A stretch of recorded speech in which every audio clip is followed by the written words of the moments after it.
لێ ڕەوشا مافین مرۆڤی لە ترکیە هەروەها ڕەوشا پەنابەران و سەکنا سازیین سیڤیل ji Mêrdînê Dîlan Koç mafnas mêvana min e silav bote Birêz Koç destpêkê de dixwazim wê wêneyekî baş li ser pirsa mafê mirov a Tirkiyê li cîhanê nîne.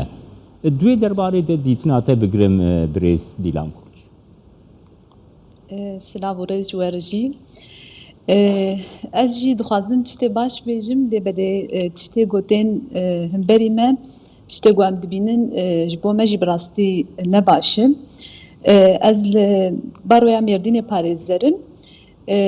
Wek baroya Mêrdînê jî ser vî karî em xebata dikin li ser mafê penabera, li ser mafê jina û zaroka. Bi rastî Tirkî her roj dire bi ber bi pîsîtiyê dire li dadgeha yanî adalet nabîne em vê nadibînin em gelkî pê aciz dibin.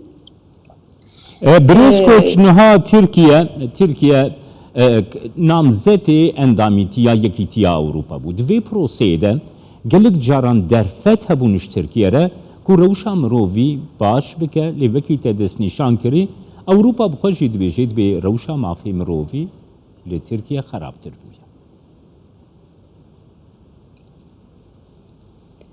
Erê em jî vêna dibînin em jî mafê mirova diparêzin wek em dirin dadgehê bi rastî vî wextî li ser penabera gelkî neheqî çê dibin. Ez dikarim mînakê ji bo vê meselê bidim. Anha li Mêrdînê ev dosye gelek henin.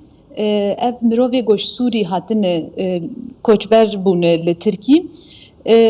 Carna dîsa dirin Sûrî. Wextê got dirin Sûrî dirin mesela dayîka wa dir ser dilovaniya xwe ya jî karik wa çê dibe dirin Sûrî. Li wê derê YPG wana dibe eskeriyê.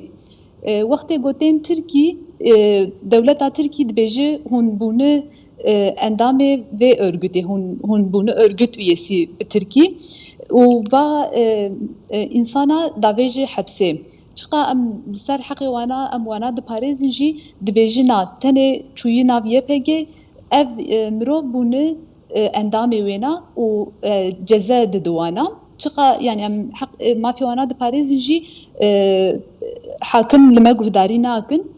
û wextê got cezê wa xelas dibe ji hepsê derdikevin wî wextî nûh ji hepsê derdikevin wa davêjin dervî sînor dîsa wa dişînin Sûrî bi rastî ev gelkî mafê wana gelkî wenda dibin ji ber got wêdekê li wir alîk dihe yanî mafê wana bêtir li wir xerab dibin got bên kuştin û li Tirkî jî dibêje hûn örgüt üyesîn hûn ji bo örgütê dixebitin yanî ev penaber cîkî ji xwe nabînin.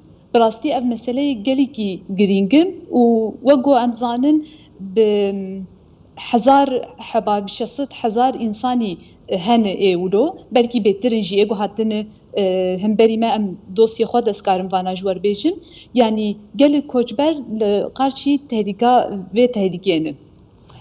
Birêz Koç niha yekî ji mijarên sereke got girêdayî me Kurdan e mafê zarokan ku xwendinê bi zimanê xwe yî zikmakî bi zimanê xwe yî dayîkê werbigirin niha UNICEF neteweyên yekgirtî di peymanê wê sereke de dinivîsînê got her zarok mafê wî heye ku bi zimanê xwe yî zikmakî perwerdeyê bibîne.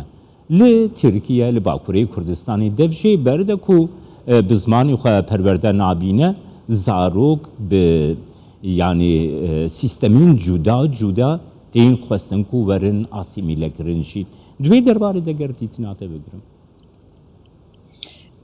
Bi rastî wek got hûn jî dibêjin ev ji bo zarokekê tiştekî gelekî girîng e tişkî gelekî muhîm e ji ber got zarokê me li Bakurê Kurdistan li mala xwe bi kurmancî diaxivin bi kurmancî dielimin dirin mektebê bi zorê hînî Tirkî dibin yanî هین بون zaten zoru bu wêne re jî derza gerek beelime û gerek bike hevalê xwenî Tirk ê gobuwar dikeve pêşbirkê bi rastî tişkî gelkî zor çê dibe vî alî wek hûn jî zanin li Tirkiyê li Bakurê Kurdistan derzê hilbijarî kampanya wê jî dest pê kirin rast e derzê hilbijarî heye wek heftê 2 saeta ego bixwazin karin derzê Kurdî hilbijêrin lê belê 2 saet gelkî kêm in 2 saeta de yanî ti zarok nikare beelime vêna